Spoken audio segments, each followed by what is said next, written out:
Yo, One Piece fans love calling out fraud. It's like an addiction at this point. A character could do the most mundane thing ever and One Piece fans will be calling him a fraud. Oh, Sanji doesn't have Conqueror's Haki, he's a fraud. Roger ran from Big Mom, he's a fraud. Mihawk ran from every single fight he's ever been involved in, he's a fraud. That one's true though. And the higher the tier of character, the more fraud allegations that they're gonna get thrown on them. Like Admirals, bro, an Admiral cannot do shit without getting slandered. People will literally deny and ignore plot points just to give more credibility to their slander of the Admirals. The way they did Kizaru, that was grimy, man. He didn't deserve that. And when it comes to the Yonko, that is the highest standard in One Piece. There are so many strong characters like Kid and Law, who the fandom will never accept as being Yonko level. Kid and Law, them and their crew are just too fraudulent to ever reach that level. I mean, come on, who would ever let a weak ass nigga like that be a Yonko? But lately I've been thinking, maybe it's time to address the elephant in the room. Maybe the Yonko title was always fraudulent to begin with. That's blasphemous! It didn't just start with Buggy. The Yonko have been using hype moments and aura to hide their fraudulence, but today their time has come. Looking back on Big Mom, she might be the biggest failure and the most unlucky person in One Piece, aside from maybe Ace. You know, it don't get much worse than being executed because of who your dad is. But as much as we love to call Big Mom an idiot, and she is an idiot, she had the master plan to take over the world. Can you imagine if Big Mom really got her alliance with the Giants? She really got Loki on her crew. She really got Kaido's devil fruit. She would have been unbeatable. I mean, she tried with Loki, but Lola just wasn't feeling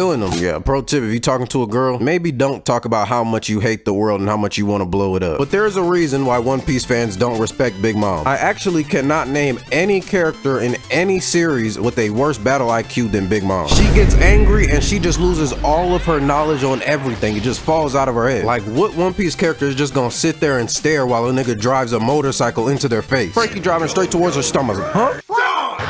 Look, I rock with Big Mom. I think she's hella underrated. But you can't keep failing and expect people to see you the same way. Losing to Law and Kid is one thing, but once you start letting Brooke escape and getting hit in the face by Frankie, you're losing your respect. Big stupid ass getting in the headbutting matches with Queen. But while people have been going in on Big Mom, I feel like people are just now coming around to the real most fraudulent Yonko.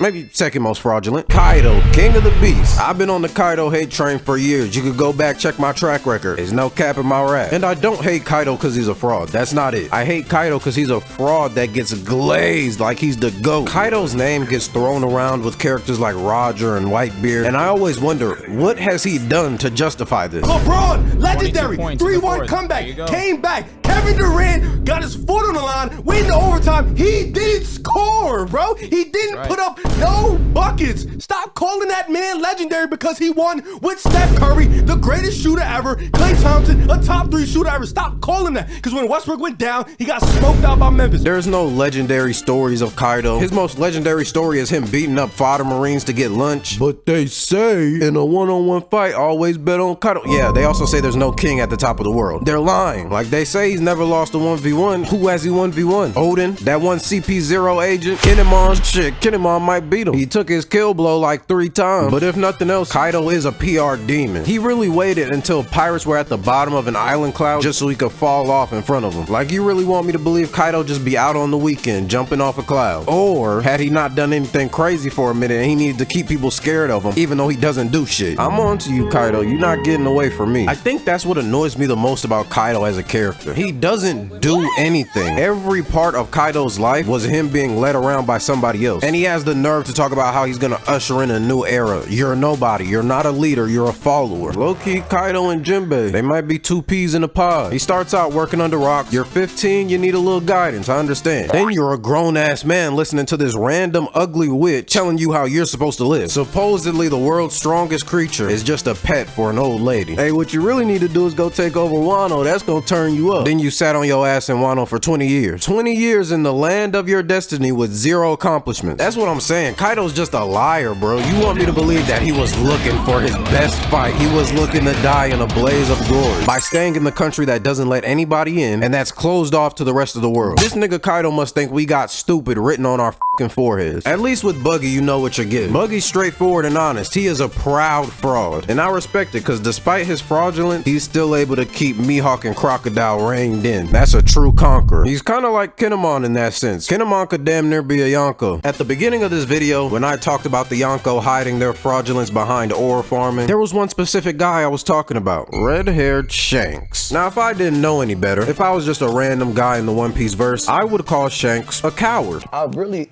I really think you a bitch because what's that? Did you ever notice Shanks always shows up when the fighting is about to end? Like Marineford, I'm here to stop the war. That was very cool, Shanks. Very oriful. But everybody's kind of already beat down. They've already been fighting to the death. And then the red-haired pirates show up like, hey, we could whoop all y'all ass right now. Yeah, I would hope so. It's like he was just waiting for Blackbeard to be low HP before he came in or something. We already know Blackbeard got him spooked. That's already been well established. And then he conveniently shows up on Wano's shores after Kaido and Big Mom are defeated. And then he says something like he came over here looking for Blackbeard. Sure, buddy. It's not like Blackbeard was making himself hard to find. He's like the next island over. If you really wanted to find him, Shanks, I'm sure you could have. You think we don't know he showed up just to flex on Green Bull? You not slick, Shanks. Then Shanks might have the first fraudulent moment in One Piece. Chapter 1. Getting your arm bit off by the same monster that romanced Don Luffy one-shot. That might be the worst anti-feat in the series. No matter what Shanks does, that's never coming off his resume. Just looking back on Shanks' time in Windmill Village is kind of crazy. Knowing that Shanks knew what he knew about the One Piece world and he had all these expectations on him. The fact that back then he decided to put all that responsibility on an 8-year-old boy, it's interesting. I mean, the Nico fruit was right there. You could have ate it, Shanks. Part of me thinks maybe Shanks didn't want that responsibility. He was looking for somebody to put it off onto all that time. And Luffy was just the useful idiot that got stuck with it. Shanks was really grown as hell trying to make an 8-year-old his big homie. Low-key, just like Kinemon. Hold on, Kinemon. You might be next up. He survived the fight with Kaido. He has the planning skills of Buggy. And he looks up to a little kid just like Shanks. I've seen enough. Let's make Kinemon a Yonko. Now this next one pains me to bring up because this is my guy. But Blackbeard, Bring that ass here, boy. you can never get a real feel for how strong Blackbeard is because no matter how weak the person he's going against is, they're gonna whoop his ass for a solid 2 minutes before he really locks in. And then even when he locks in, we don't know what that looks like. We've never seen it. For all we know, when the camera's cut, Blackbeard just pays his opponent to look beat up. Like the difference between Shanks fighting Kid and Blackbeard fighting Lost, not a good look, bro. And then every time he gets hit, he just looks like such a hoe. Like, bro. Stand